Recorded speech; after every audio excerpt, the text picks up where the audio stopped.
call the Board of Supervisors to order. May I have a roll call, please? Supervisor Giomi. Here. Supervisor White. Supervisor Horton. Here. Supervisor Schutte. Here. Mayor Bagwell. Here. A quorum is present. Thank you so much. We're now on to agenda item 3, and I'm telling you, Pastor Peggy is ready.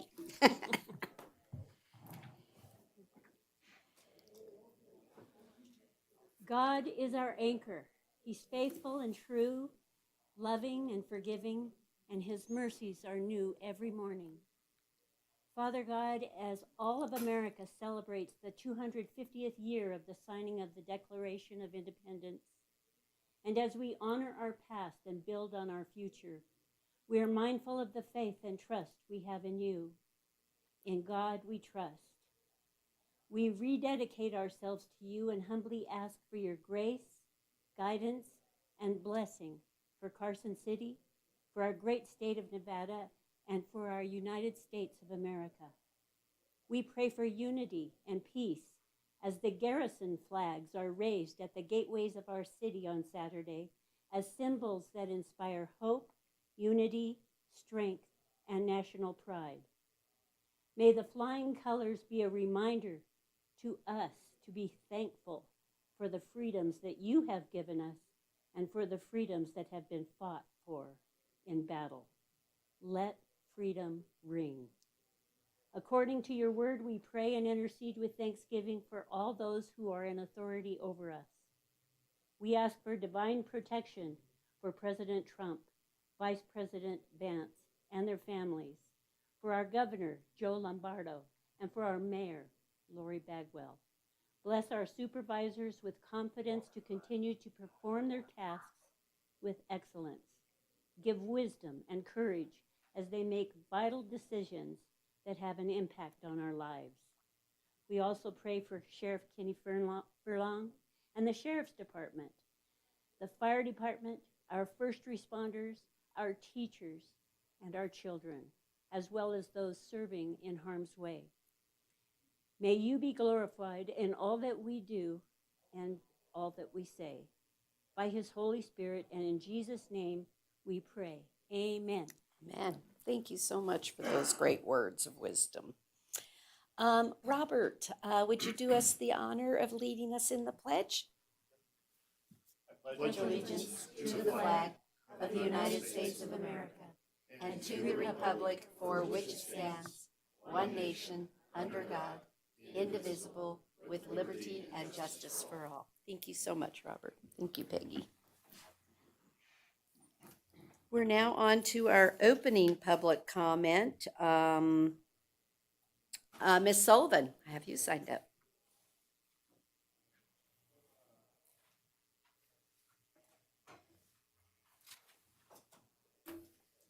Thank you, Mayor Hope Sullivan, Director of Community and Economic Development. I have a couple introductions to make this morning. First, to my right is Kyle Fisher. He is our new Deputy Director of Community and Economic Development. Kyle has a master's degree in architecture from UNLV. He worked in a private architecture firm in Las Vegas for 4.5 years, and then he opened his own firm, which he ran for 6 years. He worked for the state for a year and then joined us. Kyle has great credentials, but when he was asked on his application why he wanted to work for Carson City, Kyle wrote, "Although I'm relatively new to Carson City, I've grown to love everything the community has to offer. It feels like home, and I'm deeply committed to seeing it thrive while preserving its small town charm. Working for the city gives me the opportunity to contribute to the community I care about and help ensure it continues to grow in ways that maintain its character, livability, and sense of place. As I've discussed with the mayor, I can teach people a lot of things, but I can't teach people to care. And I was really appreciated that we had somebody with such great credentials, a good person who I had the chance to work with, and just somebody who was ready to work hard for the city." Next to Kyle is our new building official, Andrew Armenio. Andrew has 29 certifications, including Master Code Professional, Certified Building Official, and Certified Fire Marshal. Andrew started his career spending 7 years in the field, installing wood and metal stud framing, performing and installing carpentry, operating heavy equipment, in maintaining and repairing insulation, sheetrock, plumbing, and electrical systems. Andrew worked as a building inspector for various municipalities for 6 years, and he was most recently the building official in Humboldt County for just shy of 2 years. I will mention Andrew's family, who's watching, is still in Winnemucca, his wife and 4 kids, and we really thank them for the sacrifice they're making in letting us have Andrew every day of the week. Andrew came on my radar when I contacted a third-party vendor to let him know I might need an interim building official. That person said, "Why aren't you talking to Andrew?" I said, "Why aren't I?" So I called Andrew. Andrew said a lot of things that resonated with me that day, and these are my words, not his. He became the building official in a department that was a bit Wild West. He immediately started working with us to get the staff certified and created forms, policies, and procedures. He told me that I wouldn't find anyone who would work harder than he does. I said, "I work pretty hard." He said, "No," I said, "you won't find somebody." He literally said that to me. Andrew and Kyle have already started reviewing systems and procedures to identify efficiencies while maintaining excellent customer service. I'm really glad to have them on board, and both of these gentlemen are exceeding my expectations. Thank you. Welcome to Carson City. We're going to hold you to all those expectations, you know. There's a problem when we say something. Got a rebel in the house, though. I don't know about that. This Nevada blue up here. Perfect, thank you. Mr. French, I have you next.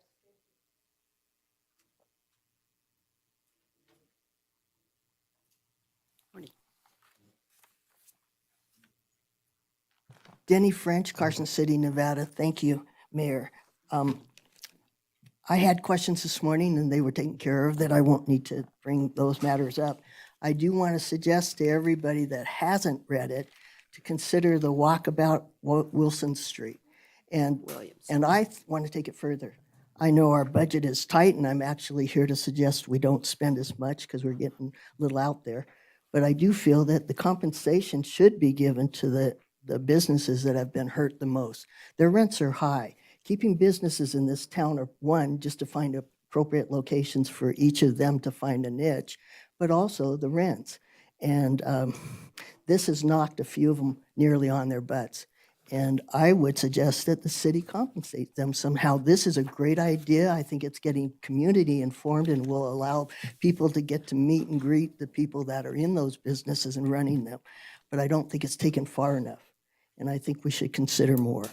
I also want to bring up the fact that I don't think the transparency matter has been really addressed when it comes to the city considerations of joining with the Hop May Adams Foundation in a collaborative situation for City Hall, considering that it's been apparently going on for years. I find it very hard to find any real new information, but it's coming to a head and sooner or later it's going to come to you.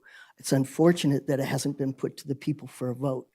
And I think it could have used this time to write a good deal to go on a ballot that would have addressed what we were facing, let people know the financial aspects, as well as what I think are the aesthetics of something or the community's inheritance to the others is our culture and our people, and those things that will be changing. It's already started with the state's buildings, and that will change the downtown area in a peripheral sense. But I'm also concerned about the birds and the bees and the heat that it might bring up, depending on the architect. So I really want to get the transparency there, get us all up to date, on the same page. We can disagree what's there, but we need to know the facts. Thank you. Thank you. Okay, do I have any other public comment? All right, then we're going to move on with agenda item 6A. It's approval of our minutes of June 4th, 2026. Do I have anyone with any corrections? Supervisor Giomi, a motion, please. I'll move to approve Carson City Board of Supervisors meeting minutes from the 4th of June, 2026 as presented. I have a motion and a second for approval. All those in favor, please say aye. Aye. Aye. Any opposed, say no. Let the record reflect it was 4 yeses and 1 absent. Supervisor White, thank you. Now, if you will join me on the floor, we will do our park and recreation.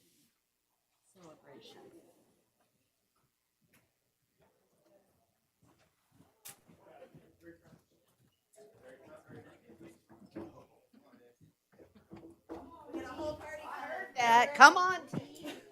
I don't know that we could pick a better month really than with the 4th of July and everything else. How perfect is this? Wow.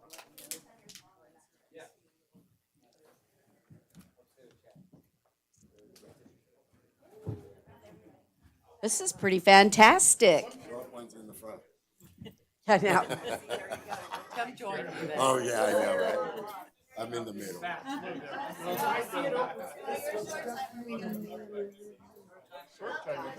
It's like a donut ring. With you? I have to go in the front with Michael. Shorties.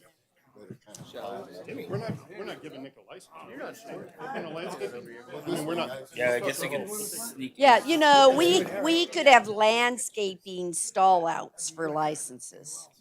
Yeah, any landscaping business is gonna have to come to court. Yeah, he's like, boy, is this my parting gift? I know, right? That's right. That's right. So you went to the gas station. Okay, well, what a great time in Carson City, and I really appreciated the pastor's prayer this morning that just even talked about our civic pride. Well, when I look at the Parks Department, Parks, Recreation, Open Space, I kind of see that fits us too, right? That when you look around at everything we do, that's right. See that pride? I already put mine on. But I think everywhere I go in the city, when I talk with people, they're always telling me how proud they are of our park system, right? That Carson City is so fortunate and lucky in our trails. And I was at a legislative meeting the other day, and even one of the senators says, I brag about Carson City all the time. And I'm like, and you don't even represent us. But it was really neat to see that we really have that statewide impact, and that they think a ton of the work that we do. And they were super excited about the fact that we've been doing sheep for 20 years. But so that not only are you giving great recreation, but safety to the community at the same time. So hats off to all of you. Okay, whereas parks and recreation are an integral part of communities throughout this country, including Carson City. Whereas Carson City Parks, Recreation, and Open Space Department's mission is to provide exceptional parks, open space, and diverse recreational opportunities to enhance the quality of life in Carson City while preserving our natural resources for future generations. Whereas Carson City is proud to provide safe spaces for people to connect with nature, find solace, and recreate outdoors. Whereas Carson City has more parks per capita than the national average. The city's park system consists of more than 8,000 acres, providing recreation opportunities that help build a healthy, active community, which aids in the prevention of chronic disease, provides therapeutic recreation services for individuals of all abilities, and improves the mental and emotional health of its citizens. Whereas Carson City's natural areas are fundamental to environmental stewardship by improving air and water quality, protecting groundwater, preventing flooding, and preserving wildlife habitat. Whereas Carson City is honored to be a Tree City USA and the first Bee City USA in Nevada. The capital city is the only municipality in Nevada that has dedicated and a voter-approved sales tax to fund the acquisition, development, and maintenance of parks, open space, trails, recreation facilities, and the Boys and Girls Club, known as the Quality of Life Initiative. Whereas the U.S. House of Representatives and the National Recreation and Parks Association has designated July as Parks and Recreation Month and called upon communities throughout the country to recognize the importance of parks and recreation. Now, therefore, I, Lori Bagwell, Mayor of Carson City, Nevada, on behalf of the Board of Supervisors, do hereby proclaim July 2026 as the Parks and Recreation Month and the 30th anniversary of the Quality of Life Initiative in Carson City. And I urge all residents and as many visitors as possible to spend time in their favorite parks and enjoy this beautiful region we call home. Yay!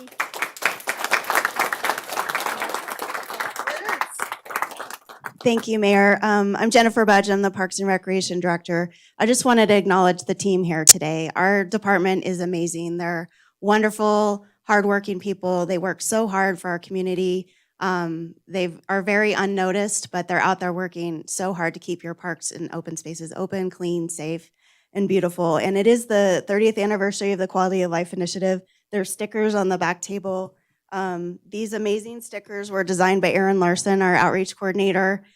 She's so talented and wonderful. So please take one. There's also activity guides on the back table as well, so you can see all the great things that we're doing. So fantastic. Like I said, I just don't know how you could, America's birthday and celebrating parks. What better thing could you put together, right? And so congratulations.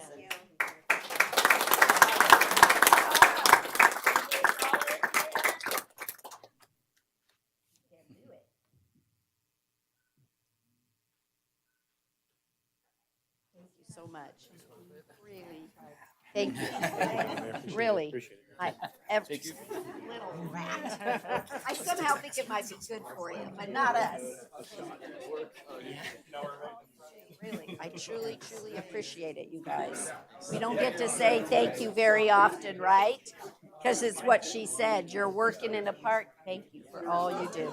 Thank you. Hey, buddy. We'll see you on the 17th. I'm going to be around. Thank you. Thank you so much. Just thank you for all you do. Really, it's appreciated.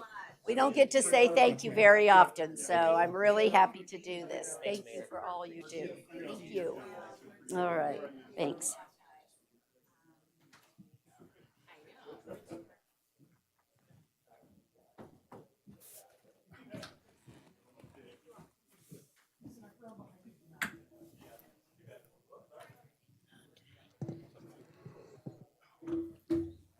See if I can keep the mic. Okay. All right, we're ready to come back onto the agenda, and we're on our consent agenda. I didn't have any requests this morning, so Supervisor Giomi, motion, please. I move to approve the consent agenda consisting of item 8A, 9A, which has resolution number 2026-R-19, 9B, 10A, 11A, 11B, 11C, 11D, 11E, 11F, all as presented. I second. I have a motion and a second for approval. All those in favor, please say aye. Aye. Aye. Any opposed, say no.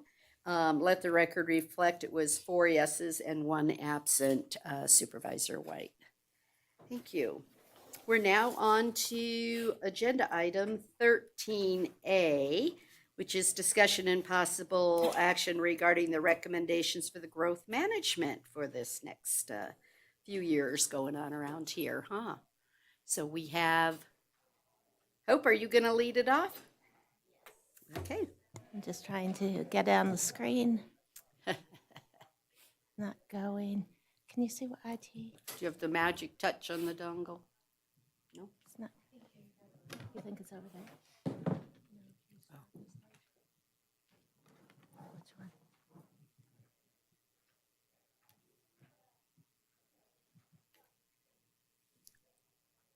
Sorry.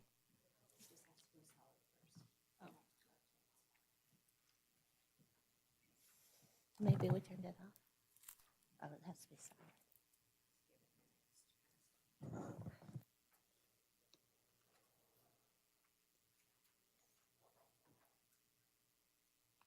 I'll go ahead and start while we wait on this. Sorry, Mayor.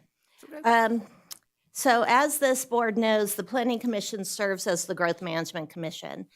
Are we on? No. Yeah. It's red. Okay, we're on. Thank you. It's not going. You will look at that. Okay, the Planning Commission serves as the Growth Management Commission. The Growth Management Commission reviewed the annual Growth Management Report on May 27, 2026. The Growth Management Commission annually reviews information from various city departments, including Public Works, Fire, Sheriff, Parks, and the school district, and makes a recommendation to the Board of Supervisors regarding 3 things. 1, establishing a fixed number of residential building permits to be made available in 2020 and the next 2 years, so in this case, 2027 and 2028. estimating the number to be available in 2029 and 2030, establishing the distribution of the total building permits, building permit entitlements between the general property owner category and the development project category, which development projects are if you're pulling more than 31 permits in the first quarter, you would go in the development category, so that might be a large apartment complex. And they also recommend on establishing the maximum average daily water usage for commercial and industrial building permits as a threshold for the Growth Management Commission review. The following are identified as essential resources in the code: water, quantity, quality, supply, capacity, and infrastructure; sewer treatment, disposal capacity, and the ability of the system and infrastructure to transport sewage from the source to the treatment system; sheriff protective services, fire protective services, traffic and circulation, drainage and flooding, school enrollment and capacity, and parks and recreation. The board also has the ability to add, if you'd like to, another essential resource, if you'd like that studied.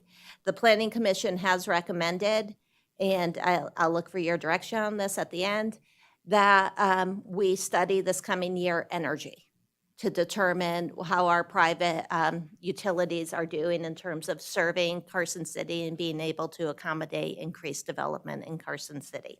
I hope you said we can add a, which implied one, but. No, we you add can as you can many add as more we than want. one. Just wanted to confirm. Yes, yes, you can. It has in the code. It has the list, and then there's a catch-all phrase that anything else the board wanted to supervisor make sure that deems was clear. appropriate.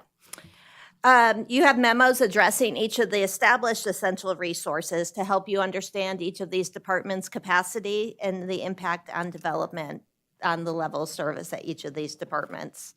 No one has suggested reducing the development rate to less than 3%. So, as I mentioned, per Municipal Code 18.12.040, each calendar year, the residential allocations are put into two categories. You have the general property owner category, and you have the development project category, which is more than 31 units. The division between those has traditionally been 43% in the general property owner category and 57% in the development project category.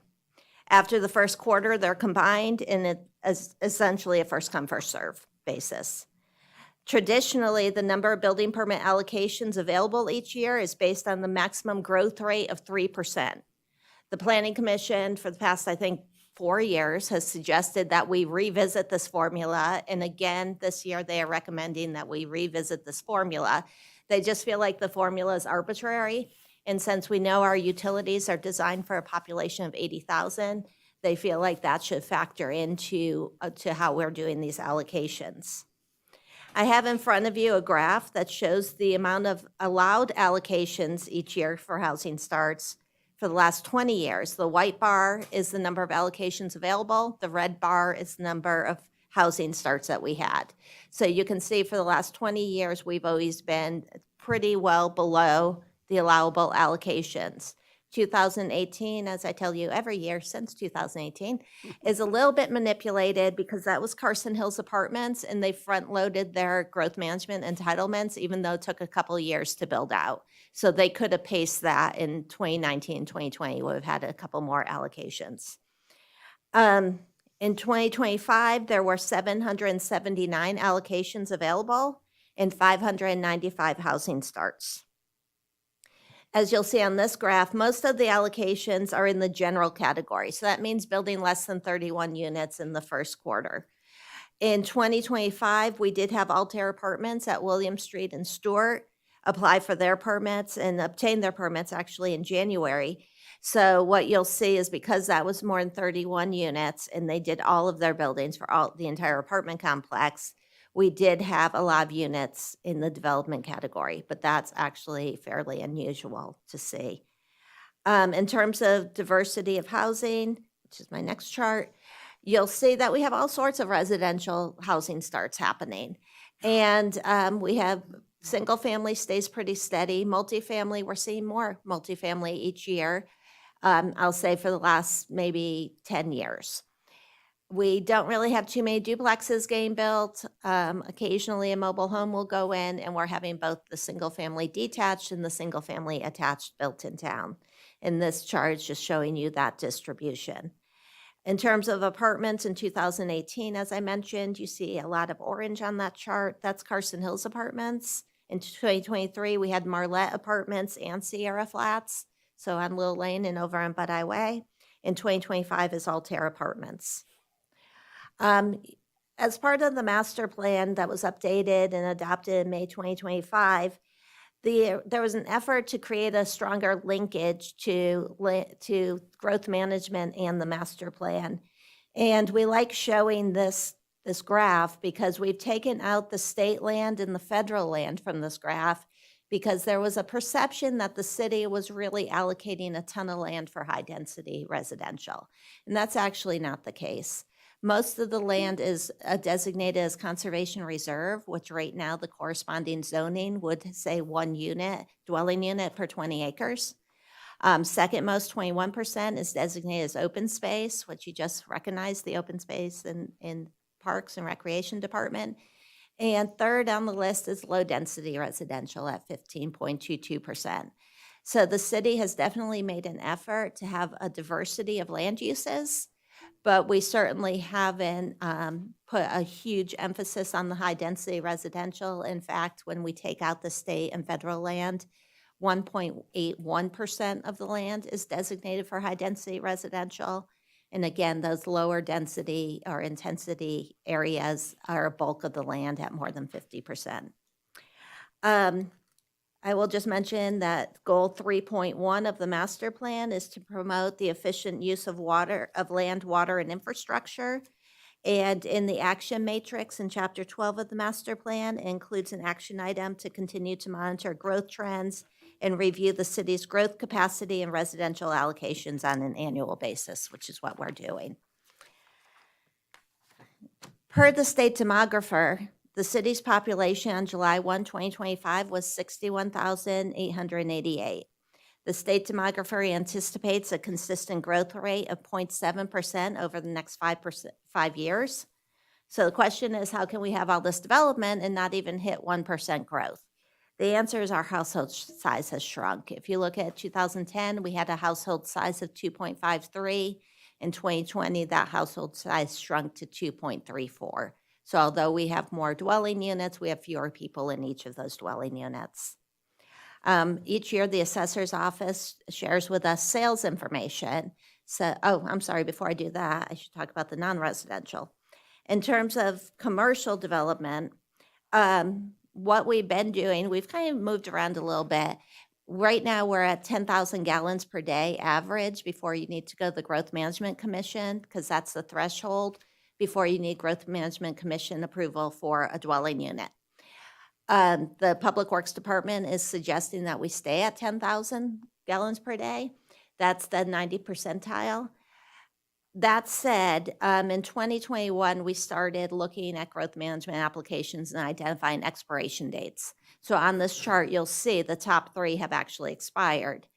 The ones below it don't say expired, but a lot of those have expired.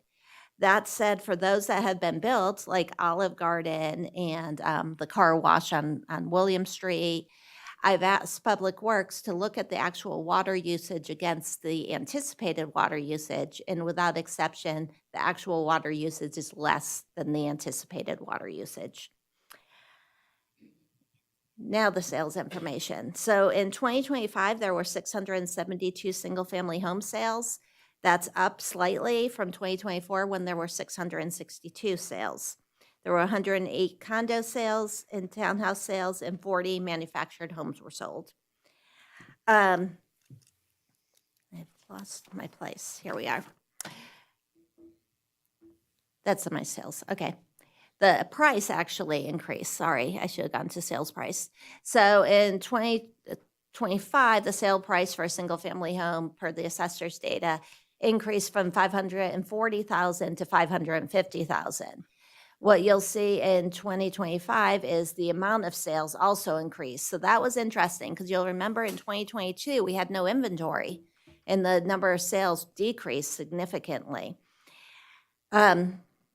Now I'm on my recommendation. The Growth Management Commission is recommending using the existing formulas. Then 2027, there be 811 allocations available. In 2028, 835 allocations, 2029, 860 allocations, in 2030, 886 allocations. They're also recommending that the daily water use threshold stay at 10,000 gallons per day. And they are recommending that the additional criteria for the non-residential uses, which was put in the resolution back in 2021, continue to be there. That says the use has to identify they'll use conservation measures. And if that finding can be met, they then have to show that will promote health, welfare, and safety, create quality jobs, or promote recreation and tourism. So again, ors between each of those three items. And if those findings can be met, the Growth Management Commission would approve the use of, or the building permit for that high water use. I'm going to talk about active land development projects now, and then Supervisor Schutte asked that I invite the assessor, Kimberly Adams, to the meeting to talk about the impact of growth on the assessor's office. So I'll go quickly through active construction so you can see a snapshot of what's happening right now in town. And then I'll ask Kimberly to report out on growth, the impact of growth to the assessor's office. So residential growth, it's everywhere. You can see it's up north, it's down south, it's east, it's west. We have it everywhere. Oh, and I failed to introduce Mackenzie Ray. Mackenzie Ray's sitting with me today because she puts together all the data. She tracks our data every day. Anytime I need statistics, it's Mackenzie. If I need it presented, it's Mackenzie. If I can't figure out the laptop, it's Mackenzie. But she also does, she's our planning and building permit tech. So every single building permit, she's looking at it. She's talking to our customers. She's explaining, what the rules are. So Mackenzie's been with us 3 years and is growing with the department. And is just, again, another really impressive woman who's part of the Emerging Leaders Program. So Adams Estate, this was Hop and May Foundation pursued this subdivision for custom homes over off Longview, and it's 12 lots with custom homes still under construction. Altair Apartments, I reference, it's 207 units over on East William and North Stewart Street. They are going vertical. Anderson Ranch is almost done. I keep checking with Mackenzie. Are they done yet? Not quite, but they're close. 203 lots. Lennar picked up this property between Mountain Street and Ormsby. And that, again, they're nearly done and occupied. And I think people are really enjoying living there and using that trail system. Arbor Villas, Capstone Builders started this around 2017. They stopped, they sold the remainder of it to D.R. Horton. So D.R. Horton's in there finishing the project. It's a total of 147 lots, and I suspect D.R. Horton will be done this year. Blackstone Ranch Phase 2, this is Ryder Homes, 204 lots, and that tentative map was approved in 2023. They have not gone vertical yet.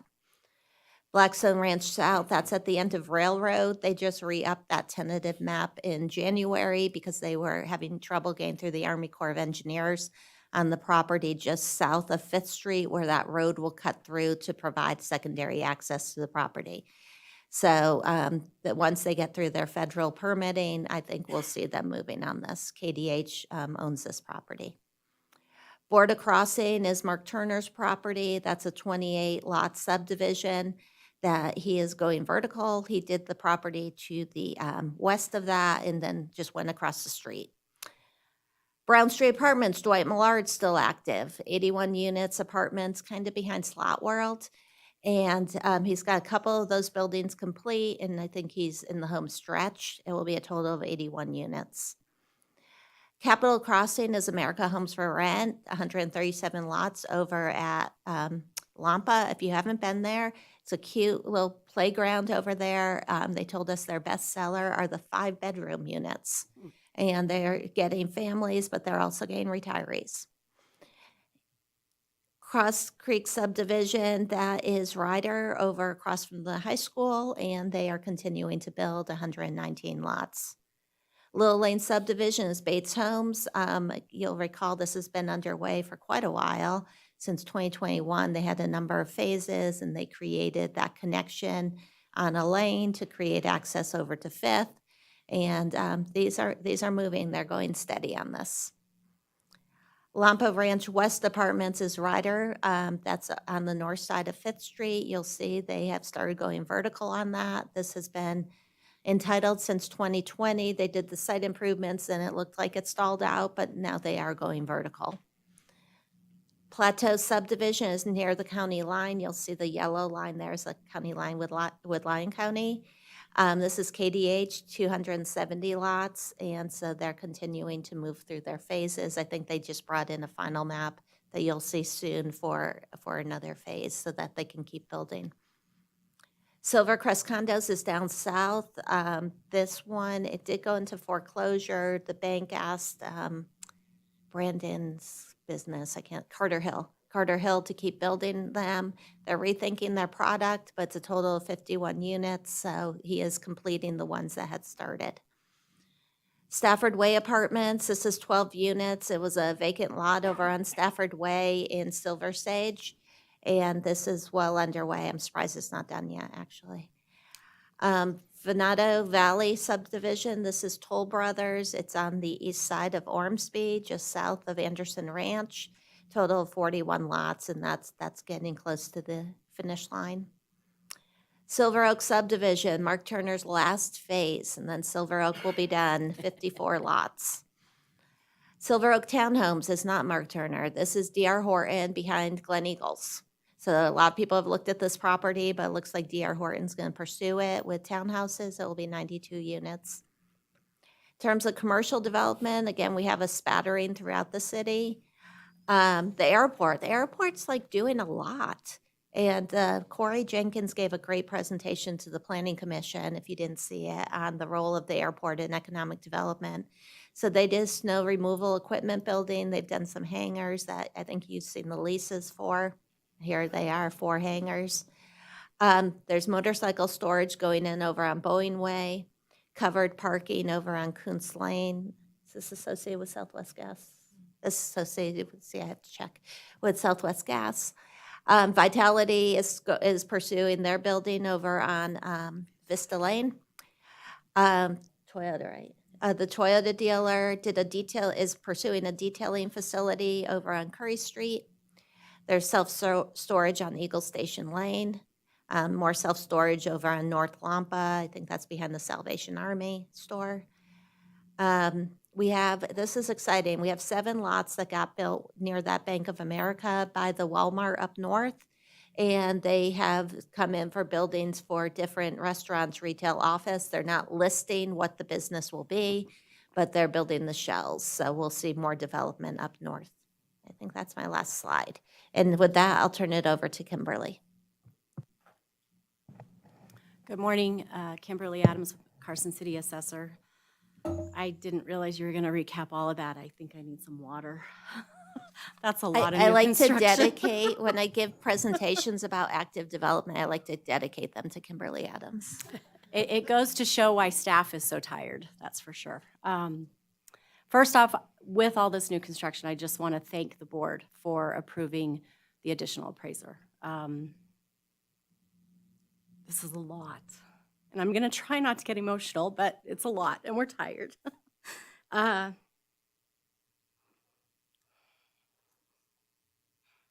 Yeah, I'm just tired. Yeah. Okay.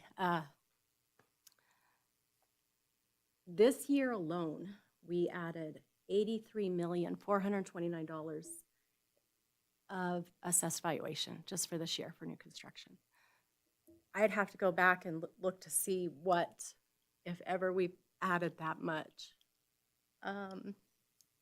My staff is incredible. They have put in so many hours. So many hours. And they're happy. They're dedicated to the city. They're dedicated to their jobs. Over the past 2 years, we've had to utilize overtime. Unfortunately, this year, we've exhausted our overtime, and I'm probably $4,000 over budget for overtime. The fear with this type of department for the assessor's office is we have to be statutorily compliant. And with this amount of growth, that's a huge challenge.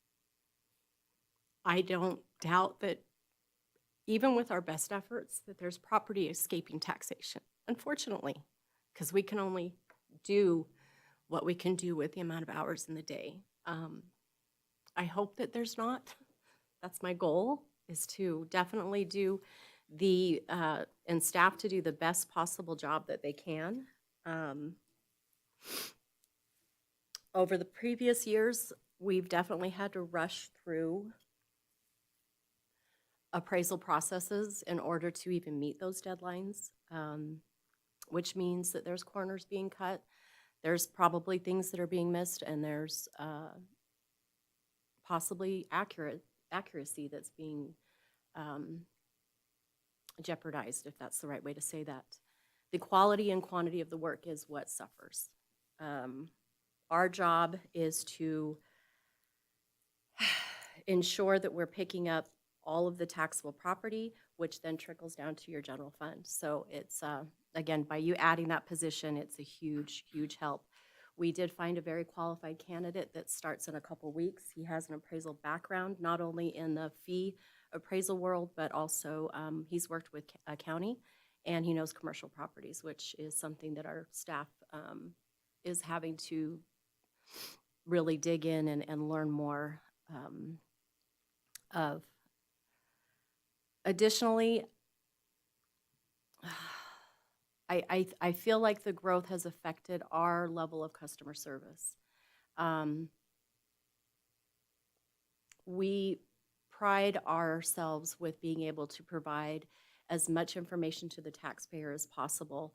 And I feel like because we have so much on our plates, that we have not been able to provide the level of customer service that we're hoping to. We may be a little short with customers, or we may be not as thorough or provide them with what they're looking for. I hope not, but I guess that that's also happening. Even with the commercial businesses, we sent out 200 new business letters this last week. That has trickled down to the personal property appraisers, where they are having to, again, rush through things. They might not be able to spend that time with the taxpayer, showing them what their personal property declaration means and how to accurately file their assets. We're trying. We're doing the best that we can. But the growth is I've been with the assessor's office for 26 years, and I don't think I've ever seen anything like this, ever, with the amount of new construction. Yeah, I don't know what else to say other than we're chipping away. We're doing the best that we can, and again, I appreciate the new position. I'm hoping that this next year we won't have to utilize overtime. That's the goal. And that between the 4 real property appraisers, we can divide and conquer and get everything done as required by statute.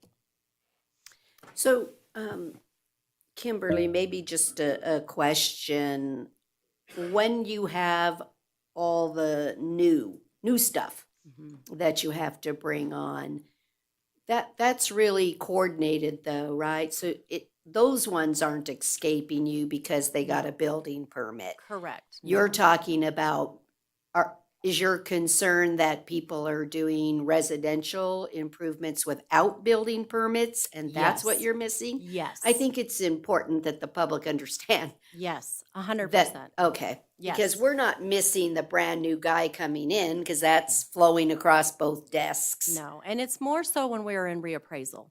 So when we start our reappraisal cycle, which will begin now, Right. in the next few weeks, because we've finished new construction, in the beginning of the reappraisal cycle, staff is able to take that time, look on the Eagle View pictometry program, go out in the field. They're able to really dig in and compare what was there to what is there now. But as we get closer to that November deadline, when assessment notices have to be out, we then have to get it done.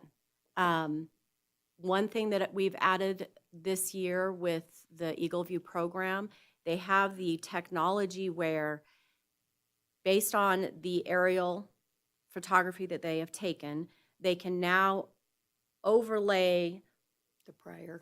the prior buildings so that what was there is in green. If there's something gone, it appears in red. If there's something new, it appears in yellow.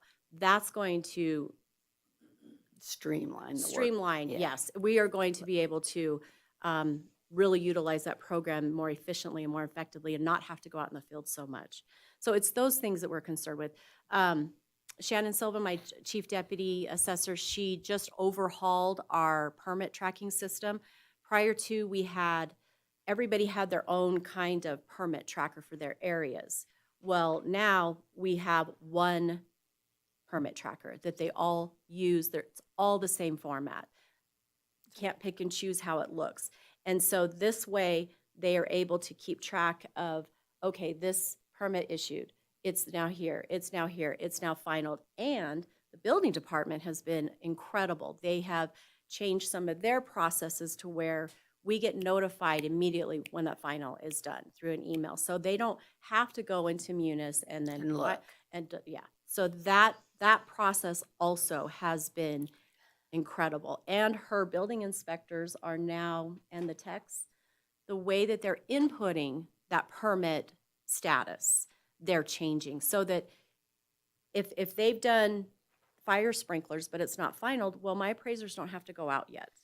They can look at where the status is and not waste time by going out in the field and realizing, oh, well, there's nothing here that I can change because it's really not to that level of completion that I can do anything with it. So that has also been a tremendous help for the appraisers to get the work done ultimately. So yeah, That sounds great. yeah. Well, I look forward to seeing what another year looks like with another employee and changes in technology. And hopefully we're moving in the right direction to bring relief to your team. I think we definitely are. I definitely think we are. We are trying to work smarter, not harder, and streamline processes that have been there for years. You know, sometimes just because we've always done it that way, that doesn't Yeah. mean that's the And best change is way. hard. Yeah, Change is hard. It's not any easy task. Yeah. So, but please thank your team and let them know We're gonna have a big barbecue when we're all done. There you go. There you go. Supervisor Giomi? Yeah, you covered some of the things I was going to mention. I mean, I think, as they say, necessity is the mother of invention. So sounds like you've developed some of that internally. And I think we have to continue, or you have to continue to find ways to automate what you can. And it sounds like you've built those connections. And Yes. and the one question I did have is and probably not for this year because of the timing, but is there a way to sort of outsource some of that work that needs to be done in a really short amount of time? So if that's the case, that might be something to look at for next year. If there's a way, because if you have from July to November Yeah. to do reappraisals essentially and personal property and all that. So it's a really short amount of time. Yes. And instead of, paying for a full-time employee for the whole year, maybe there's some sort of relief you can get if this full-time position doesn't fill the need. And perhaps the way to address that is to just ask you to report back next year and provide an input. We're doing NV Energy. Let's add the assessor to it. I mean, it's not that big a deal. You can add the assessor, you can do a report, and, you can make a decision, because I think by the time we do this again next year, you'll have had at least 9 months with Yes. that new position. But I have no idea if there's a company out there who can do that. Well, but there are other jurisdictions that may contract with or have part-time staff to just do the data collecting. Yeah. That we have looked into. Because they then can go out in the field. They have a list of things that they're looking for. They mark it up, they bring it back to the appraiser, done. That is definitely something that we have looked into. Our part-time person, she is also certified as a personal property appraiser, so she can now help with parts of that. And our goal is to get her certified also in real property so that she can aid in that as That well. part. But I am certainly not opposed to looking into that because we have heard that from other jurisdictions that do that. it has to be cost effective too, as Right. far as, as you know. Yeah. But we aren't, But it's going to be opposed more cost something like- effective to contract out for a short period of time Correct. versus hiring another Full-time. full-time position. Absolutely. Yeah, Absolutely. especially with PERS at the rate it is and all of that. So, Absolutely. I think it's easy enough for us to, in my opinion, add an assessor's report to this. I don't know if we need to do it in a motion, you can just do it. So, that's my comment. Thanks. Right.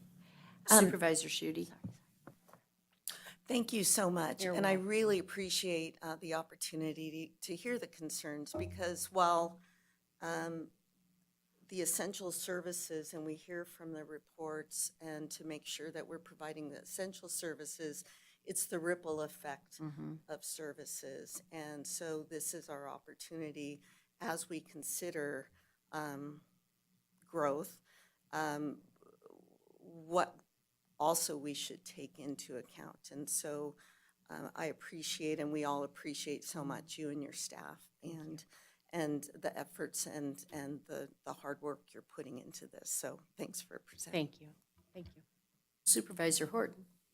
Kim, I just wanted you to know, I agree with everything Stacy said and that Lisa said, but I would be very supportive of some temporary staff if you needed it, to catch up or you wanted to change your operation a little bit in doing that. I think that'd be a wise thing to do. Your operation is critically important to us, and I want you to know that I would definitely support that. Thank you. Appreciate that.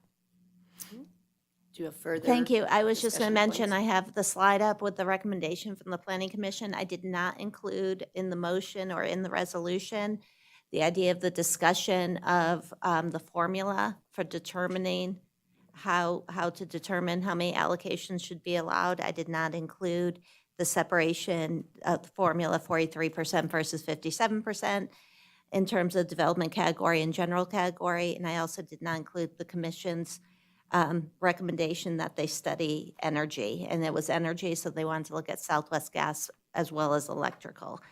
And I felt like that you could just give me oral direction on that, and I would pursue it based on that direction. And if you'd like to add the assessor's office, I can just tell you, our team is trying, I think Kimberly and I work really well together, and any changes she needs on our end to make her end more efficient, whether it's business license, building permitting, building inspections, I don't think we've ever rejected a single idea. So we're doing what we can to support them as well. I think Mr. Martell, you wanted to comment?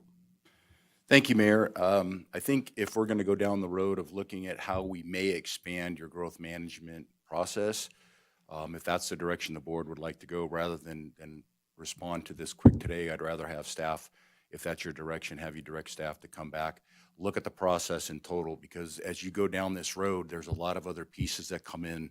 This system has been functioning well for 30 years, as Hope clearly laid out earlier. So if that's where the board would like to go, happy to look at that and bring that back as a discussion item for this board later.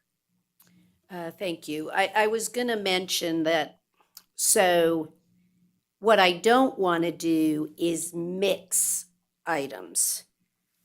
And while I completely understand the impact that you're talking about, I'm looking at a growth management ordinance that's about whether or not we're going to issue a permit to someone. And I think that's totally two different issues.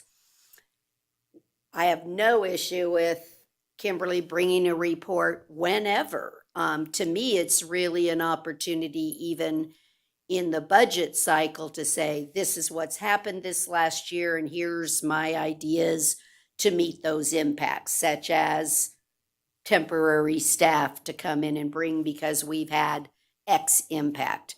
I like the catch up that Curtis just said.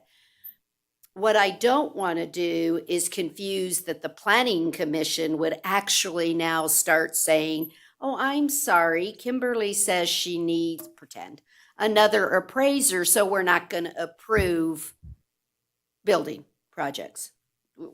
She has no more capacity, so I just want to make sure that when we're putting an item in, it's about a will serve. The idea was Now, I don't mind the energy but don't we require will serve letters anyway?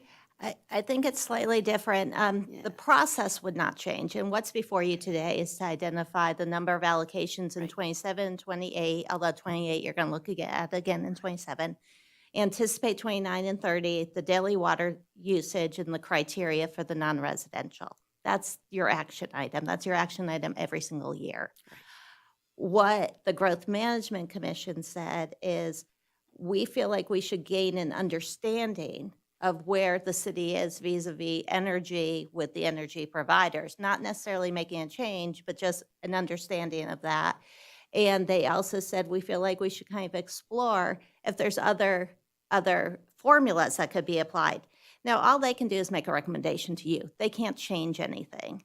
And so that would be a separate item that came before you if they studied that. But again, the action item before you is the same action item you get every year. And then if you want to provide direction to study something during the year, it would be a separate item and it would be agendized. I just want to be clear so that we're all on the same page and having an understanding of what we did or didn't do. It's very important to do that. And I don't have any issue ever saying, okay, is 3% the right answer in the future? And maybe that's where you look at the totality of the city and right, to say, hey, we want to, I personally don't think at 0.7% that we've actually had, that I don't see a lot of necessary tweaking at 0.7%. Now, if we had a year that came in and go, what happened? We issued every permit for the last 3 years and my population growth is going faster than we can keep up with, then I say, okay, we got to look at this and figure out, why is Carson City suddenly the hot spot? When I looked at all of those documents that you were flashing on them, I think the other thing the public doesn't understand is look at the different years of those entitlements. I think the sadness is sometimes, wow, that was out there 4 years, that one's out there 3 years, but they might culminate, oh, wasn't that nice of them? They all got done the same year, actually came online. But the public sees it as, look at everything's under construction. I know, but that one's 4 years old. That one's 3-year-old. This board or the planning commission has not been approving a ton every year. It's just they're coming to fruition. And I don't know if that's because financing's becoming available to all these companies. I don't know what's causing the quick one. I just, again, want to make sure we don't mix the two items. That one, we're dealing with population and what the city has to do in every department, because I agree that it's not just fire, just the sheriff, the assessor. It's going to be every single department will feel the stress. And so maybe that's our honest answer, is looking at what every 1,000 residents, what does that do? I don't know. Maybe there's some formula or something there to address, but Supervisor Giomi? Yeah, I mean, I think the key is to make sure that we hear our elected peers. And so I would be fine with, and you're right. I mean, the budget process is your opportunity to talk about the problems that you're having in the department and for ways to solve it, because nothing, absent trying to streamline what you already have, nothing is going to get done without more budget, right? I mean, it's the nature of what we do. We're a people business, right? 80% of us it's people. So, either making it easier for the people we have or adding more people. And that does have to tie back into budget. So, as I think back on your comments, Mayor, and I think we're probably all in agreement of what should happen. It's the method to do it. And you're right. Maybe adding it just automatically to this is not the way to do it. The part about the energy thing, while I think that's very interesting, we don't have any way to influence that. So I'll agree with your comment. If if we ask, first off, I think NV Energy and Southwest Gas are going to be very coy with any answers they give us. I've dealt with them privately. I dealt with them in the fire department, and even when it came to public safety, they're pretty coy about what's where, particularly when it has to get presented in a public forum. So I don't really know that, yes, I have an interest in that. I don't know that putting it in here is going to make a bit of difference, because I don't think we're going to hear. What we need. I don't know that they're going to say, yeah, you better stop because we're not going to serve anybody. They're not going to say that. I guess unless you live in the Tahoe Basin. I guess they may say it up there, but not here. So that's the one issue. So I guess I can put aside my suggestion previously, and as long as, I guess my message to you, Kim, is that don't feel like you have to get to the point where you are so exhausted that you can't come to us. Because that's really, we rely on those constitutional elected officers to tell us what's going on. I mean, from my perspective, you are welcome here anytime. And so I would just say to you, don't wait till you get to the point where it's this much stress to you that you come to us and at least share your concerns publicly. I think it's important for you to do that.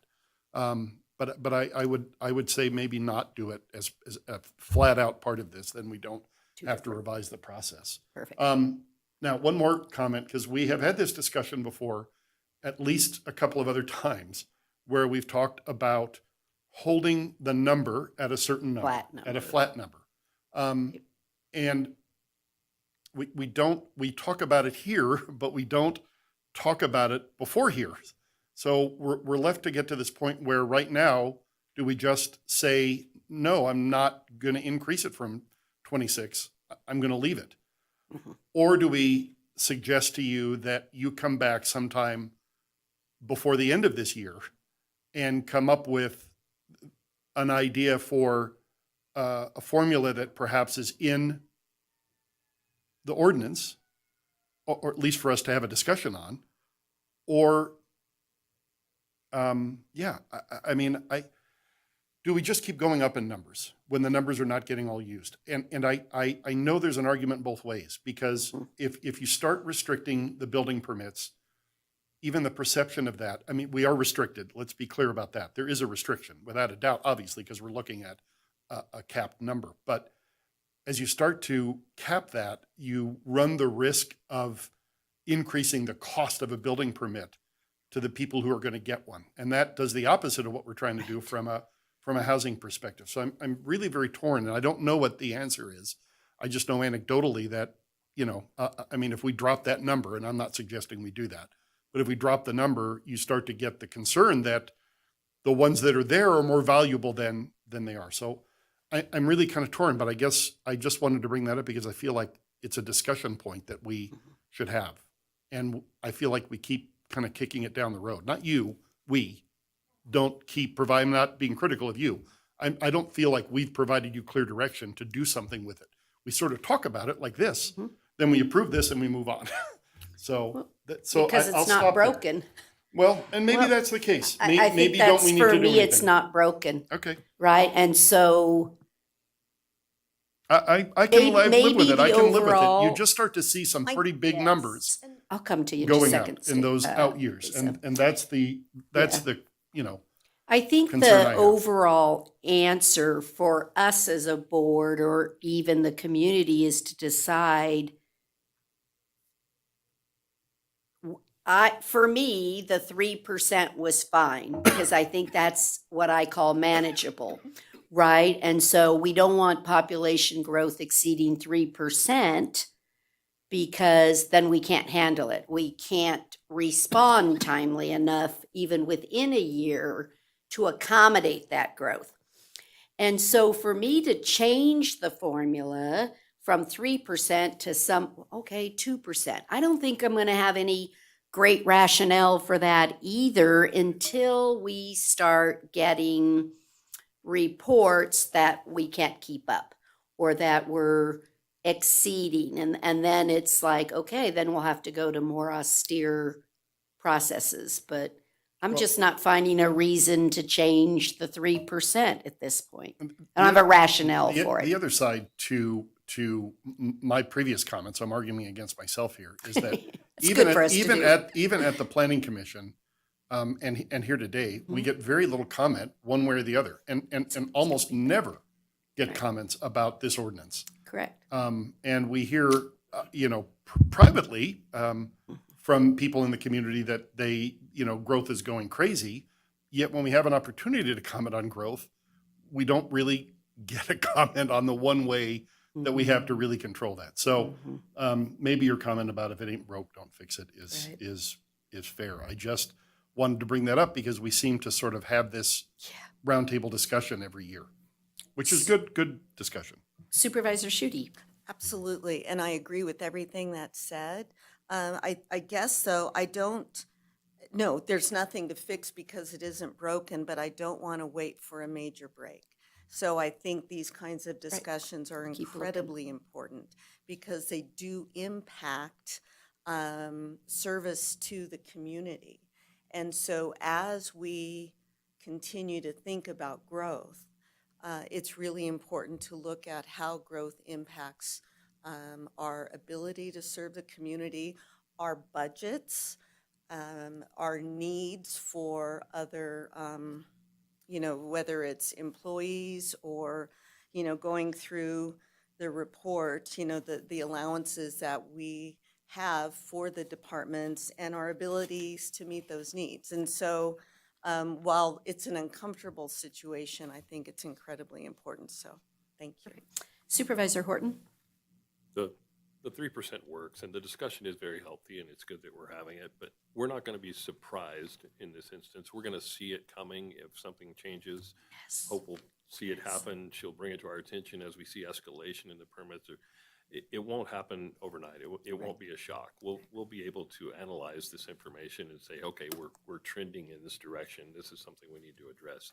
And I think we'll have time to see it and to react to it. So I feel comfortable with it. Okay. And I think it's why we come every year. Even though, as Stacy said, we're not making a change, the point is to do exactly that. Every year we have a chance to say, is there anything on the horizon that we need to address? And I think maybe that's our honest answer to everyone, is I say, hey, every year I get a chance to look at everything. We've just gone through a budget. We can hear, and I think the timing for this is perfect because we just went through a budget process and I get to hear from every department head, right? And go, okay, how are we doing? How are we doing? How are we doing? So I think it really does align. And I think it's good for the public to understand that we really do, we look at all of it. It's not in a vacuum. It's everything put together. So again, I'm comfortable just saying for now we're not broken. There you go. Okay, I'm gonna go to, is there any public comment? Mr. French? Thank you, Kimberly. Thank you. Thank you, Mayor. Denny French, Carson City. I appreciate this discussion. I just think they're essential as the police, the sheriff, and all of those, and that if they at least get on the list and you ask that year what's up, or even in the interim of the year that people feel comfortable to come forward, our staff is dead, we need assistance. It's no shame on them. It's the additional work. Their quality is part of their essence and their necessity for jobs preservation for them and keeping those employees. We don't want to lose them because we burn them out. They love their jobs. You can tell when they relate to the community that they are truly engaged. Don't screw that up. Make them an essential part of any conversation you have about what do we need if we're going to grow. Thank you very much. Do I have any other public comment? Okay, I don't see any. Would someone like to make a resolution for this? I mean, a motion to adopt this resolution. Let me spit Sure. that out. Right. I move to adopt resolution 2026-R-20. Second. I have a motion and a second for approval. All those in favor, please say aye. Aye. Aye. Any opposed, say no. Let the record reflect it was 4 yeses and 1 absent. Supervisor White. Thank you, Ms. Adams and everyone for your comments and work. And again, please thank your staff. We know how hard they're working. Okay, we're now going to go to agenda item 13B as in boy. This is a application for abandonment of approximately 15,798 square feet on Research Way. Miss Ferris, did you want to give us a briefing here? Sure. Heather Ferris for the record. The request before you today is to abandon a nearly 16,000 square foot portion of an access, drainage, and public utility easement that bisects the subject parcel, which is at the end of Research Way on the west side of the freeway. The portion of the easement to be abandoned was never developed for access, drainage, or utilities. With access provided via Research Way and drainage and utilities accommodated along the property lines, the easement is no longer needed for this parcel or adjacent parcels. The Planning Commission considered this request at their May 27th, 2026 meeting, made all 7 findings, and is recommending approval, subject to the conditions of approval included in the staff report. I'm available for questions. Thank you. Does any member have I don't see any questions. Is there any public comment on this item, Mr. French? Thank you, Mary. Danny Finch, Carson City, Nevada. I'm opposed to giving up any land. Easement for bugs is not ever considered, and I'm thinking that it had been in historical easement, and that area had not been developed, and I'd like to have it left that way. Having to keep track of it may be a added got to stop and look at it thing for the city, and if there's any kind of a consideration for litigation against something or a safety hazard or such like that. Maybe it's a place for milkweed. Maybe it's a place for some other plants that would be vital to this community that's losing open space like crazy around developments. It's already established as not developed. There are maybe considerations down the road that say, hey, it's my property, I'd like to develop it. If you abandon it, I will. So I'm opposed to abandoning anything that's a piece of property, a piece of land, how narrow it is or such. So that's my position, and thank you. Is there any other public comment? Okay, seeing none. Supervisor Horton, a motion, please. I move to approve the abandonment as presented.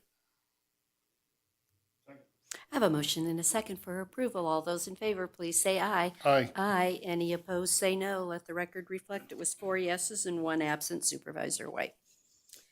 Okay, we're now on to agenda item 14A, discussion and possible action regarding our 2026 language access plan as required. Mr. Gresh is here, the fastest talker in Carson City. We got a timer on. No, just harassing him. Well, it is language access, so you're here, right? Go ahead. Good morning, Mayor and Supervisors. Thank you. What you have before you is Carson City's second ever submission of a language access plan as required by Assembly Bill 266, which was passed in the 2023 legislative session. The purpose of this document is to identify the resources Carson City has to assist individuals with, as the bill defines it, limited English proficiency. The document contains data about how many of these people reside in our community and what their preferred language is.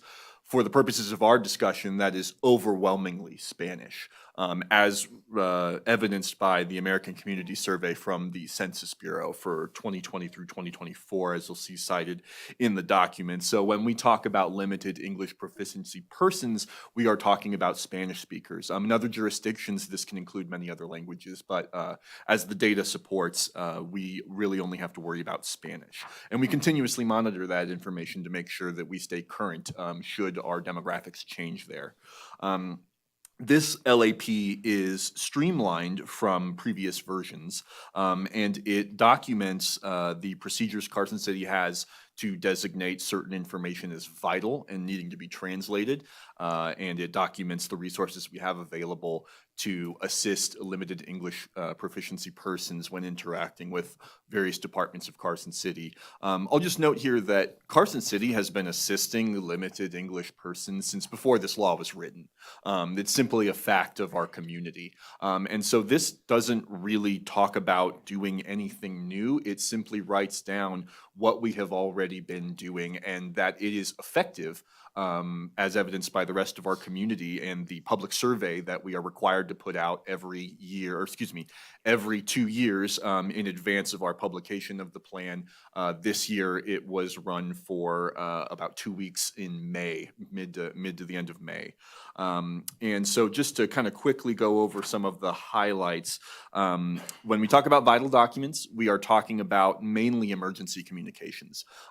Before our last submission of the language access plan, our very first one, we were onboarding a brand new emergency notification system called Alert Carson. This is now fully in effect, and we have utilized this in training scenarios to produce emergency messages by text message and phone in both English and Spanish. And so that is working very well. And when we talk about a definition of vital documents, while each department is free to define whatever they want as their vital documents, for the larger umbrella term for Carson City, that is always going to be emergency communications, as those are the most important things that I think we could ever talk about to our citizens. You'll also notice that departments are given wide latitude to determine the resources and procedures that work for their department when interacting with LEP individuals. The previous language access plan looked to see how these tools and procedures might be standardized, but in all my conversations with every department, we realized that Public Works and the Senior Center and our fire department, when they're in front of people with limited English proficiency, it's in wildly different contexts, requiring the use of various tools, and to force them all to standardize or use the same ones would constitute a reduction in service, frankly, to limited English persons. And so that's why you'll see in the rest of the document, and really the only major change, is that departments are given wide latitude to determine what is effective for them, how to train those employees to use those tools, and then how to communicate the availability of those tools to the wider LEP audience. And so that's really, it's a much briefer document than it was in our last iteration. That is because in our last iteration, we had to create it basically in the dark. It was our very first one. No other jurisdiction in the state had done it that wasn't an executive agency, and those weren't widely applicable to our operations. This time, we were able to look at what all the other jurisdictions have done and tailor our plan more to what we are seeing actually being published by other much larger jurisdictions who have a much bigger responsibility when it comes to LEP engagement. And so that was really helpful in streamlining this document, making it more accessible for anyone who might read it. And with that being said, you are being asked today to approve this document as written for submission to the Governor's Office of New Americans by August 1st, as required by law.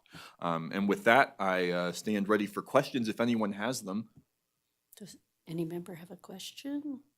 Supervisor Shooty. It's a fabulous document, and thank you so much. And really, I just have one editing comment that I can point out now, or just in the general policy principles, the last bullet. I think it should read, the city has developed and will continue to maintain. And there's an extra will. It currently says the city has developed. So. Oh, yes, I apologize Oh, profusely. no need to apologize. It's all good. I will correct that before our submission if the board. You will. will correct it. And then Cameron, on the front, what I understand is I'm guessing you're using the 8/1 date because that's a submission date to them. But I would prefer, would you change that to adopted Board of Supervisors 7/2/26? I just think every document and plans and things that we do need dates and volume numbers. And anyway, whenever you're looking at stuff, it's really hard. So could it be adopted by the Board of Supervisors with today's date so that we can just continue to have great version control? Thank you. I'd really appreciate that. Did anybody see anything else? Okay, is there any public comment? Oh, maybe I just have a general question. Do you see the departments starting to really want to utilize electronic programs? that the two people can communicate that way, where, you know, you get the question, the person asks it in Spanish and then it translates for me, and then I can answer in English and it gives it back to them. Do you see a lot of electronic use starting to happen in the city? I do, however, I would say it mostly comes from, for instance, we use like the language line where an employee who does not speak Spanish has to interact with someone whose only language is Spanish. They call in and are given a live Spanish speaker to translate on speakerphone. It's not so much that a machine or AI program is doing it, it's a real human being, which is widely considered to be the most effective. But that is also really a secondary measure when a bilingual employee, of which we have very many interspersed across all departments, is for whatever reason unavailable to simply engage with that person in Spanish right then and there. These instances, from what I can tell with my discussions with the department, are relatively rare. But yes, those electronic methods you talk about, I have seen them. I don't know that a straight up computer translation is what is being used most in Carson City. I would say if not a human being in person, then a human being over the phone with a service that we pay for, usually by the minute. By the minute? Yes. Okay, we might want to look at the AI translation, unless it's not expensive. And you can get back to me later. Do we spend a lot of money on those translation services? I think part of the problem is that the language line are certified interpreters. Okay. And the machines depending that on- they're not certified yet. So if you're doing critical things like us in the Well, medical you're not going world, to do the court, or, right? no, you have to, like, even us, if we have Oh. employees who are bilingual, we have to certify that they're bilingual, because you're dealing with medical translation. And I think anytime you're dealing with the public where it could be costing them money because it's a public works issue or a legal issue, certainly. So I don't know that the stuff that's out there yet electronically, is I good think it's enough? great for tourism, but I don't know that it's quite there yet. But with the way stuff is advancing, It will be. I don't think it's that far away. Right, it will But the beauty of this plan, as Cameron mentioned, is that We can it deal. would allow for that. Mhm. I mean, it would allow for that at a department level. If there's a department who wants to take a step out and experiment with something, this is, I mean, I think that's the beauty of this. Maybe it works in the Parks Yeah. Department. Yeah. As their, yeah. Okay. Well, I know thank I you so use very the much. translate feature, even on menus, you can do it. I've used it in countries I've been in, it's just the Google Translate, and it literally will, you can take a picture of a document. Right. And it will translate it for you. Yep. I mean, immediately. Yep. It's a little small for my old eyes, but It works. It's translated. Okay, any public comment? Any? Okay, did you have a comment?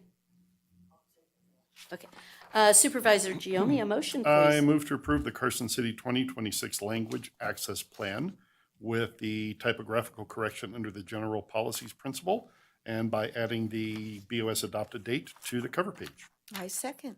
I have a motion and a second for approval. All those in favor, please say aye. Aye. Any opposed?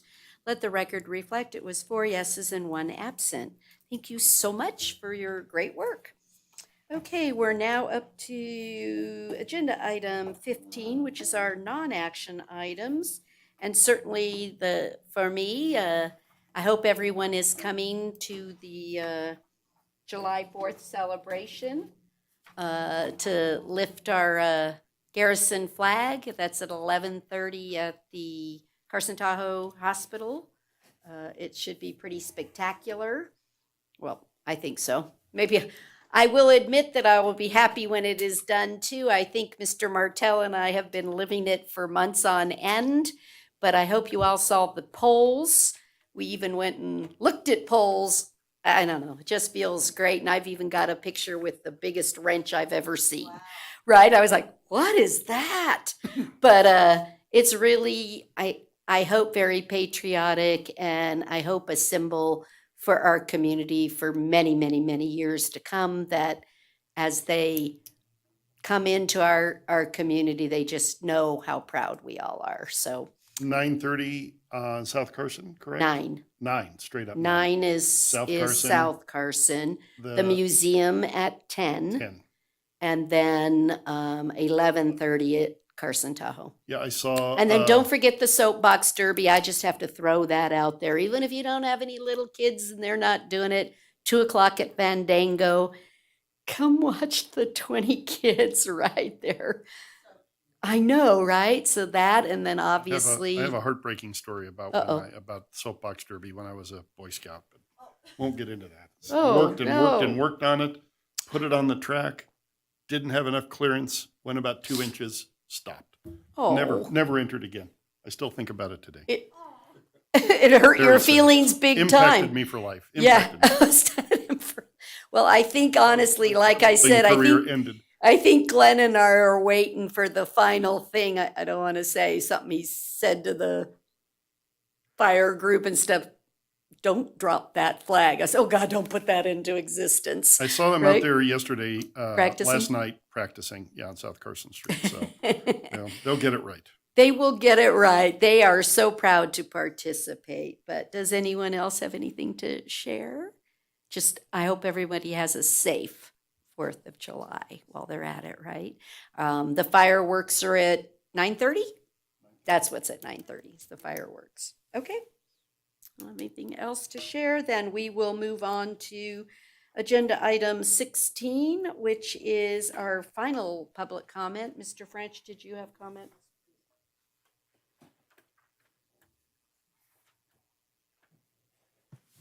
Denny French, Carson City, Nevada. I have a concern about the development considerations, parcel numbers 009-267-05 plus 009-2613. And this is a curry off of the end of Curry, and it runs into, I can never think the of new the. one that's Yes, potentially yes. going And up with 51 units. I can't think of the chief, and it's just right on the tip of my brain. Chiefs, thank you very much. I'm opposed to it for a number of things. We are taking on more streets. Parking issue came up during the discussion, and the Planning Commission will have some other information that they have asked to have gathered before they present it to you. But I'm opposed to it for that. I'm also opposed to the fact that their suggestions about changing their detention basins is not clarified yet. And so those things have to me, really fit a different category, getting away from the rock and such. But also the traffic consideration for a 5-bedroom rental.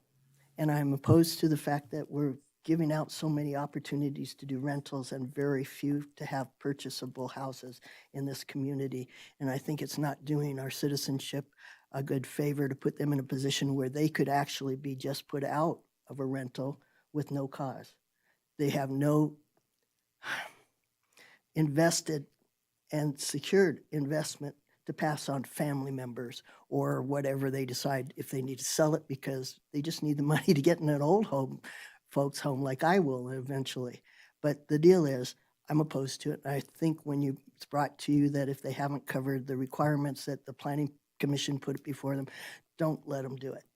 They have some real big requests to follow up, and if they don't, I would say hold up until they do it. I don't like the change in the zoning either, so thank you. Thank you so much. Do I have anyone else? No? Okay. If there are no objections, no one has anything else, we're adjourned, and everybody have a delightful 4th. I'll see you all at the ceremony.